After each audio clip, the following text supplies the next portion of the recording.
Hey, good morning, everyone.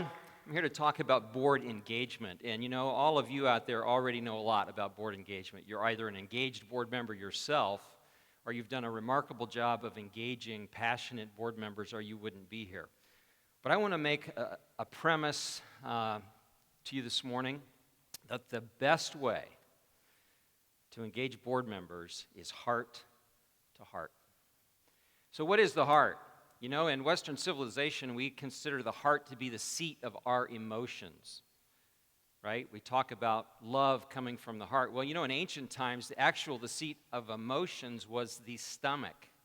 Makes sense, doesn't it? When you get butterflies in your stomach, you get a knot in your stomach. But I think it lost something in translation as Western civilization grappled with this whole notion of, honey, I used to love you with my small intestine, but now I love you with my whole bowel. You know, it just didn't really work. But all of you, I want you to think about the heart this way. All of you have three selves. There are three of you. There's the public you, and that's the you that we see here this morning. It's the you that we see at the chamber meetings, and it's the you we see at the United Way, at the local galas. That's the public you. But there's a private you. And the private you is known only by a small circle of people, probably your closest and most intimate friends. In fact, the very word intimacy can be thought of as into me, see. You're seeing something deeper in the private you. The private you is probably known best by your family and most intimate friends. But there's another you, a third you, and it's the personal you. And it's the you that resides in here, in your heart. And the only person that really knows what's in there is you. It's the heart where belief lives. And it goes beyond I think. It even goes beyond I know.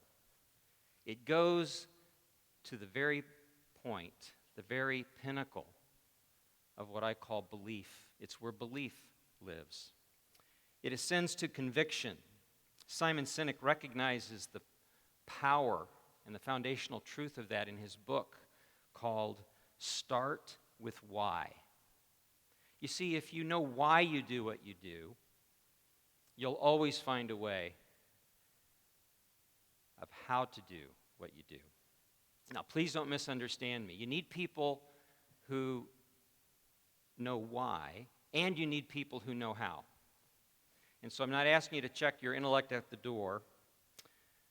The head has a key role to play, but it's just not very good in a solo role. Nelson Mandela himself said, a good head and a good heart are a formidable combination.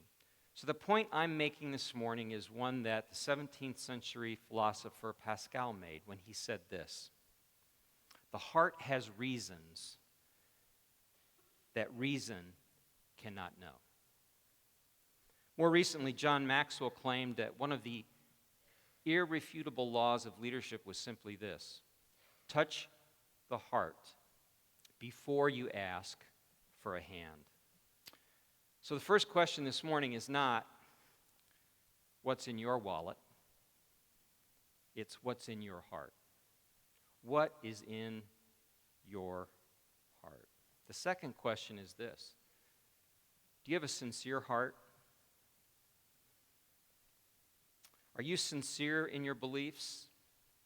Those who pretend, those who simply play the part, those who simply read the script, those who fake it till they make it, never engage authentically heart to heart. They look good on the outside, and I often say they're just like a cheap paint job on a used car. They fade, and that facade of sincerity starts to chip away. My neighbor trains dogs. She's just a senior in high school. She even trained some service dogs, something that she got onto through some exposure to Easter seals. But she has a pug named Angel. And Angel competes in both agility and obedience. And before Danielle got her driver's license. She's good friends with some of my daughters. I was often the chauffeur, and I was always interested in the dogs. How did Angel do in the regional competition? Well, one day, Danielle told me that Angel had taken the blue ribbon in obedience. But Danielle was particularly proud of this blue ribbon because in the scoring, Angel had tied with another dog for first place. But the judges gave Angel the blue ribbon. You know why? Because the judges could tell that Angel the pug was being obedient from her heart.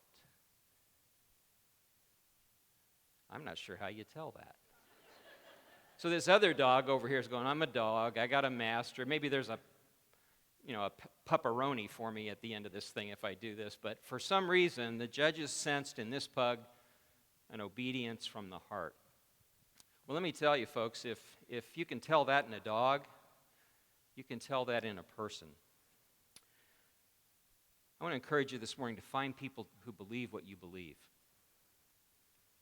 And then demonstrate to them that what you do and how you do it puts your common beliefs into tangible, measurable action.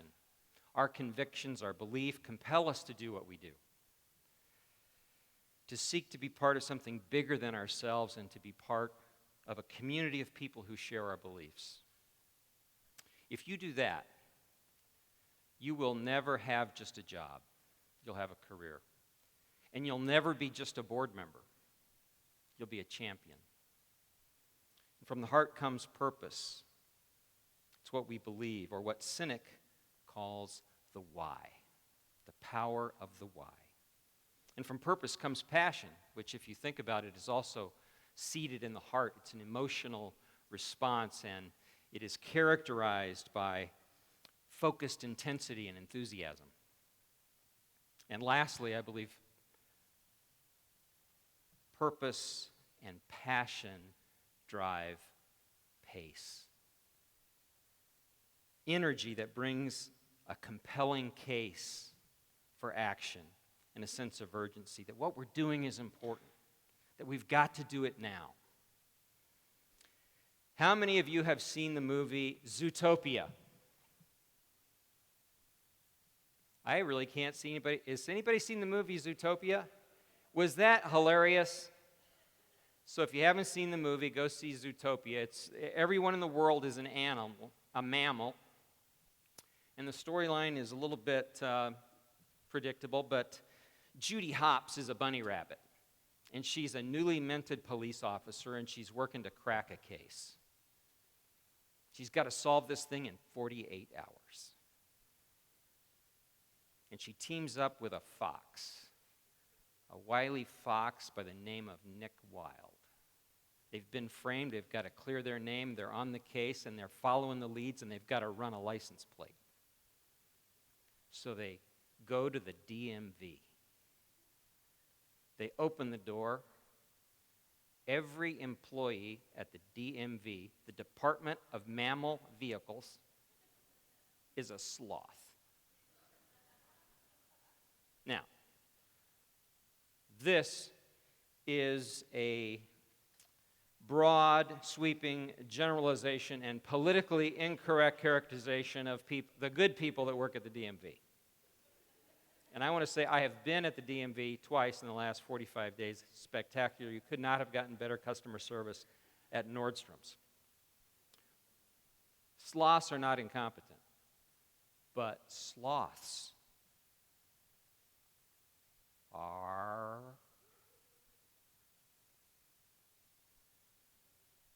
very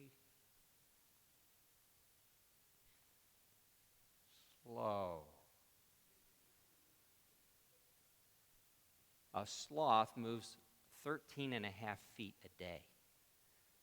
Their top speed is somewhere between 0.05 and 0.17 miles per hour.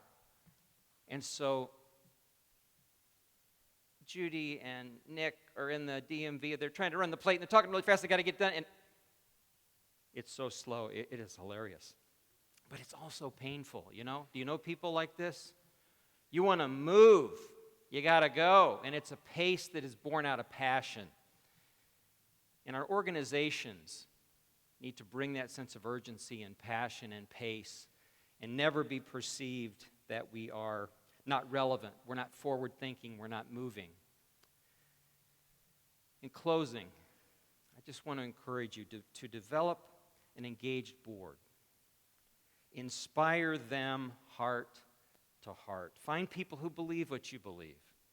And if they don't believe it, communicate your belief in such a way that they take your message to heart. They internalize it, and they begin to live it out. Lead and engage from the heart with purpose, passion, and with pace that conveys energy and urgency in your current board members, along with your future prospective board members, will engage you.